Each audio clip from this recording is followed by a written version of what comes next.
І непасрэдна пра галоўную падзею сезону.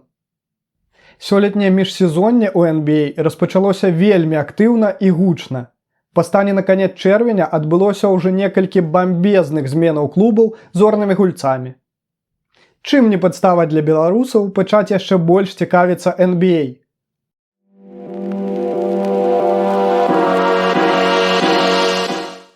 Шановнае гаспадарства, вітаю! З вами Яўген і праект пра баскетбол па-беларуску. Вось і скончыўся розыгрыш чарговага сезону Нацыянальнай баскетбольнай асацыяцыі і яго найцікавейшая частка – плэй-офф. А гэта значыць, што прыйшоў час павяртаць да жыцця рубрыку «Автоп месяца», якая ў гэты раз распавядзе вам найбольш цікавыя, па версіі праекту пра баскетбол па-беларуску, навіны і падзеі ўнутры і вакол NBA за два постсезонных месяцы – травень і чэрвень. Ну што, пагналі!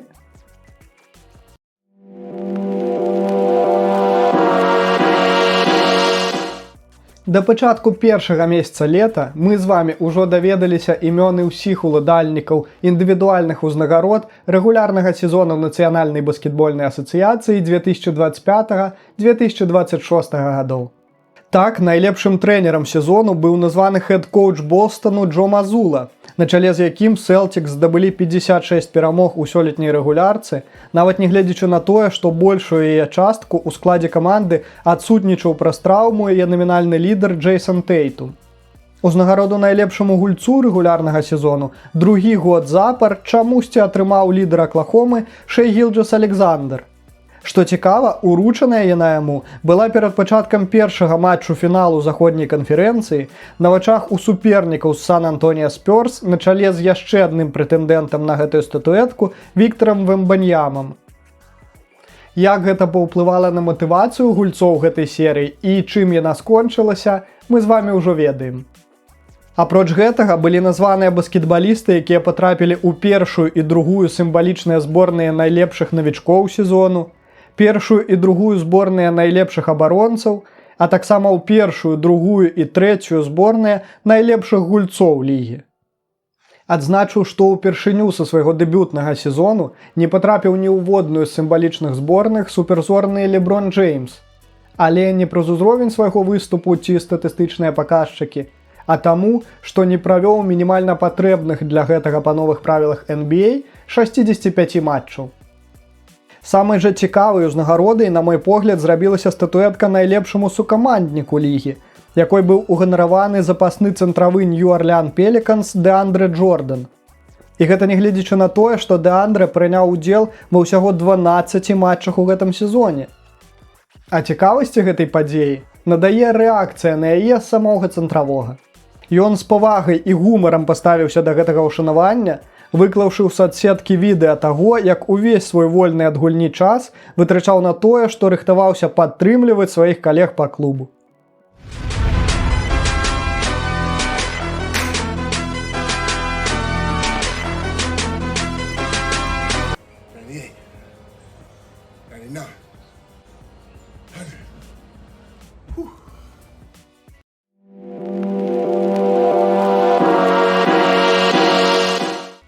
У ночы на 24 і 25 чэрвеня прайшоў сёлетні драфт Нацыянальнай баскетбольнай асацыяцыі, на якім традыцыйна клубы лігі набіраюць у свае склады новых маладых гульцоў.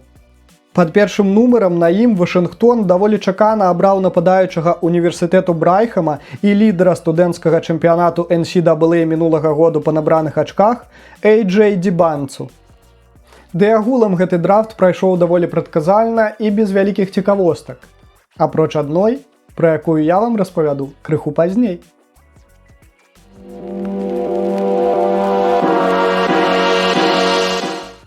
Сёлетняе міжсезонне ў NBA распачалося вельмі актыўна і гучна.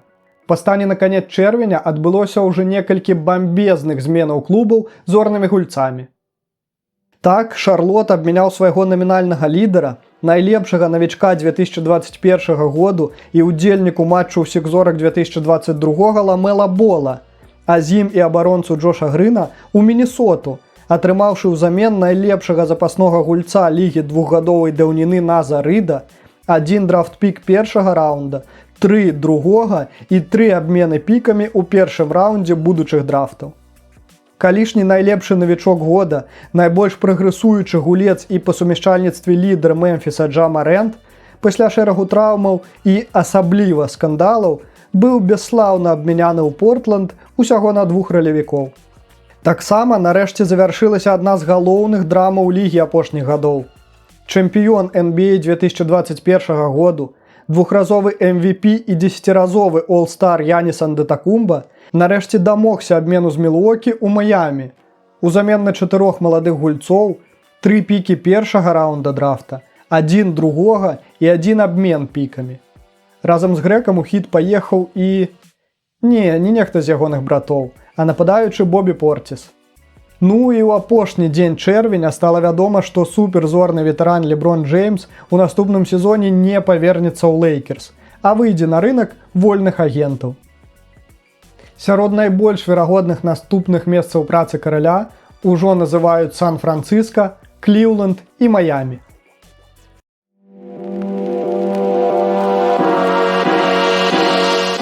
У ноч на 9 чэрвеня у першым для Нью-Йорк Нікс дамашнім матчы фіналу Нацыянальнай баскетбольнай асацыяцыі за 27 гадоў на арэне Мэдысон Сквер Гарден прысутнічаў прэзідэнт ЗША Дональд Трамп. Гэта быў першы выпадак у гісторыі лігі, калі на яе матчы прысутнічаў дзейсны прэзідэнт Злучаных Штатаў. Толькі паслухайце, як святкавалі гэтую падзею наведвальнікі гульні.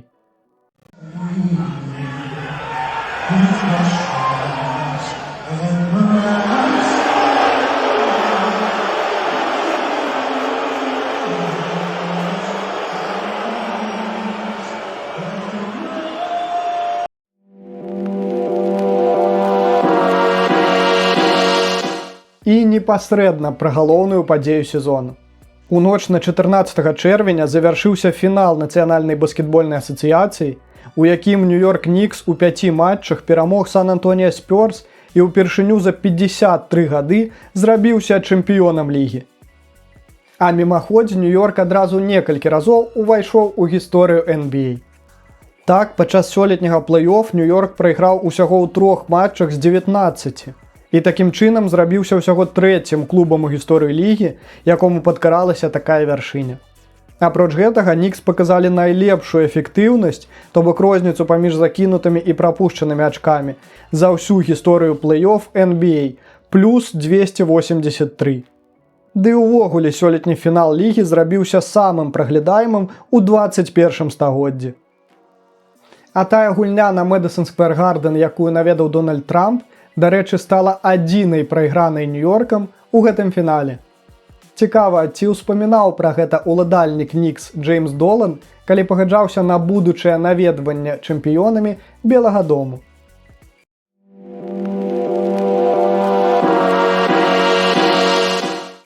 Павернемся да сёлетняга драфту Нацыянальнай баскетбольнай асацыяцыі і яго цікавосткі.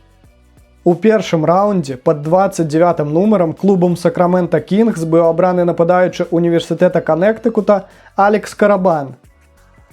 Што цікава для нас, маці Алекса Вольга – эмігрантка з украінскага Львову, а вось бацька Аляксей – інжынер-праграміст з Менску, які пераехаў у ЗША ў 2001 годзе. Сам Алекс нарадзіўся ўжо за акіянам у 2002, а за час свайго выступу ў студэнцкім баскетболе двойчы рабіўся чэмпіёнам NCAA, а таксама стаў першым гульцом у гісторыі універсітэта Каннектыкута, нумар якога быў выведзены з гульнявога звароту яшчэ падчас ягонай кар'еры. Чым не падстава для беларусаў пачаць яшчэ больш цікавіцца NBA і, магчыма, праектам пра баскетбол па-беларуску.